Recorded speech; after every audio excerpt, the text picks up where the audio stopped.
Hello everyone, मेरा नाम अक्षता अग्रवाल है और मैं क्लिनिकल डायटिशियन हूँ। आज जो टॉपिक मैं आपके लिए लेकर आई हूँ वो भी हेयर हेल्थ से रिलेटेड है। हेयर हेल्थ के ऊपर मैंने बहुत सारे वीडियोस करे हैं और उनको अलग अलग एस्पेक्ट से कवर करा है। तो जो उसकी पूरी कंप्लीट प्लेलिस्ट है उसका जो लिंक है मैं डिस्क्रिप्शन में दे दूंगी, आप जाके उसे देख सकते हैं। और आज जो हम वीडियो कर रहे हैं इसके अंदर हम लोग डिस्कस करेंगे 5 एनिमीज ऑफ हेयर हेल्थ। क्या ऐसी 5 चीज़ें हैं जो ज़्यादातर कारण बनते हैं हेयर फॉल का, हेयर थिनिंग का और हेयर का जो भी डैमेज होता है उसके लिए। तो सबसे पहली चीज़ जो है वो है फोर्स या फ्रिक्शन। फोर्स या फ्रिक्शन अलग अलग वे में हो सकता है। फॉर एग्जाम्पल आपने कोई बहुत ज़्यादा टाइट हेयर एसेसरीज यूज़ करी हैं, जैसे हेयर बैंड्स या जो रबर बैंड्स होते हैं, या फिर आपने कोई बहुत ज़्यादा टाइट कैप्स यूज़ कर रहे हैं आप, जो कि आपके हेयर को पुल करता है।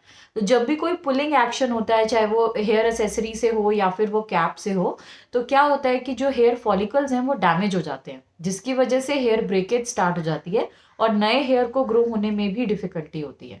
ऐसे ही अगर आप मसाज करते वक्त बहुत ज़्यादा फोर्स का इस्तेमाल करते हैं तो भी आप हेयर फॉलिकल्स को डैमेज पहुंचा सकते हैं, जिसकी वजह से आपका हेयर फॉल बढ़ सकता है। तो फोर्स एंड फ्रिक्शन का बहुत ज़्यादा ध्यान रखना है। Please loose hair bands use कीजिए और कोशिश कीजिए कि ऐसे हेयर बैंड्स हो जिनके अंदर टीथ ना हो, ताकि वो जो पुलिंग एक्शन है वो कम हो जाए। ऐसी जो रबर बैंड्स हैं उनको बहुत टाइट मत बांधिए।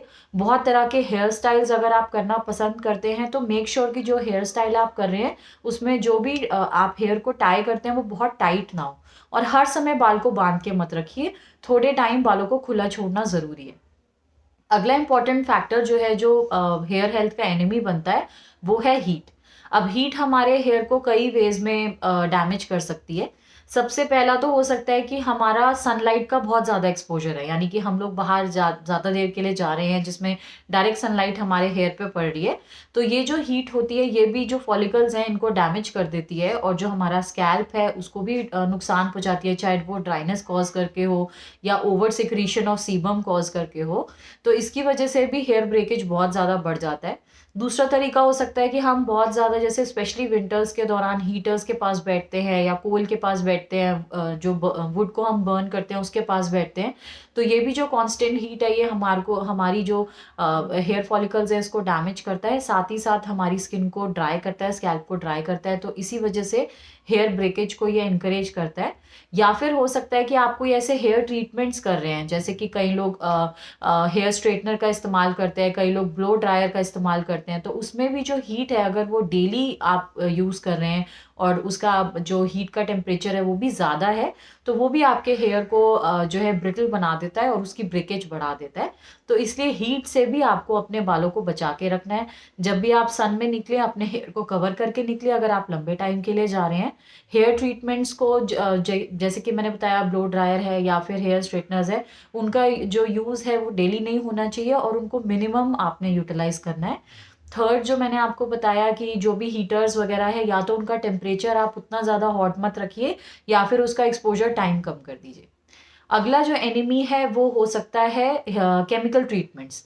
अब जैसे कई तरह के हेयर प्रोडक्ट्स मार्केट में अवेलेबल हैं, अलग अलग तरह के शैम्पूज आते हैं, कंडीशनर्स आते हैं, मास्क अवेलेबल है, बहुत तरह के प्रोडक्ट्स आते हैं।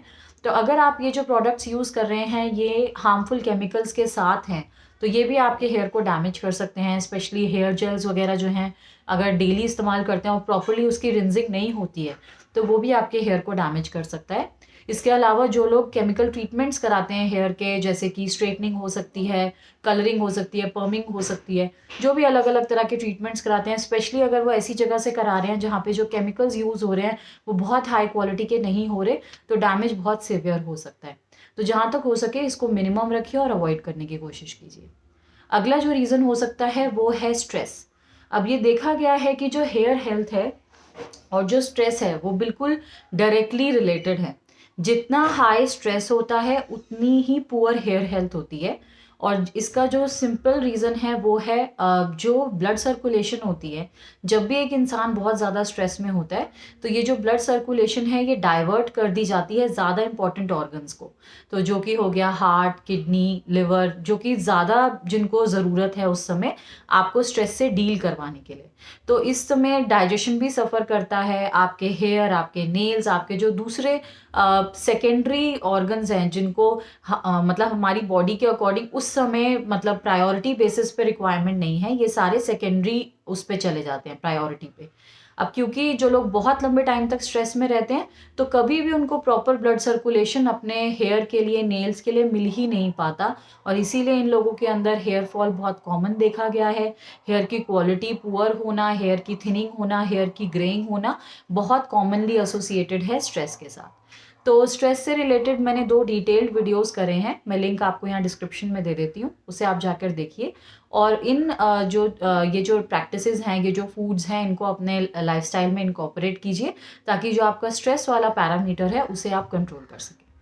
अगला जो last enemy of hair health है वो है पुअर न्यूट्रिशन। अब जो भी लोग ऐसे डाइट्स ले रहे हैं जो कि प्रोटीन में डेफिशिएंट है, आयरन में डेफिशिएंट है, जिंक में डेफिशिएंट है, या फिर जिनका वाटर इनटेक पूरे दिन में सफिशिएंट नहीं है, ये चारों न्यूट्रिएंट्स जो हैं इनकी कमी से हेयर की जो हेल्थ है वो बहुत पुअरली सफ़र करती है। प्रोटीन के ऊपर, आयरन के ऊपर मैंने डिटेल वीडियोस करे हैं, मैं लिंक आपको डिस्क्रिप्शन में दे दूंगी, उसे आप जाके देख सकते हैं। इन सोर्सेज को डाइट में इनकॉर्पोरेट कर सकते हैं। हाइड्रेशन के ऊपर भी एक डेडिकेटेड वीडियो मैंने किया हुआ है, उसे भी मैं शेयर कर देती हूँ, वो भी आप प्लीज़ जाके देख लीजिए। लास्ट है जिंक के ऊपर हम आ जाते हैं। जिंक आपके सारे सीड्स और नट्स में प्रेजेंट होता है, डार्क चॉकलेट में प्रेजेंट होता है, ग्रीन लीफी वेजिटेबल्स में प्रेजेंट होता है। तो आप बादाम खा सकते हैं, अखरोट ले सकते हैं, अलसी के बीज, चिया के बीज, सनफ्लावर के जो सीड्स होते हैं इनका इस्तेमाल कर सकते हैं। ये जितनी भी हरी पत्तेदार सब्जियां उनको ले सकते हैं, डार्क चॉकलेट्स को ले सकते हैं। तो आई होप ये जो 5 एनिमीज़ है इनका आप ध्यान रखेंगे और इन प्रैक्टिसेस को ध्यान में रखते हुए अपने हेयर की हेल्थ को एनहांस करेंगे। अगर ये वीडियो आपको पसंद आया हो तो अपने फ्रेंड्स के साथ, कॉलीग्स के साथ, नेबर्स के साथ, रिलेटिव्स के साथ इसको शेयर कीजिए और मेरे चैनल को सब्सक्राइब कीजिए, क्योंकि मैं ऐसे हेल्पफुल कंटेंट पोस्ट करती रहती हूँ। मैं आपसे अगले वीडियो में मिलूंगी। Thank you.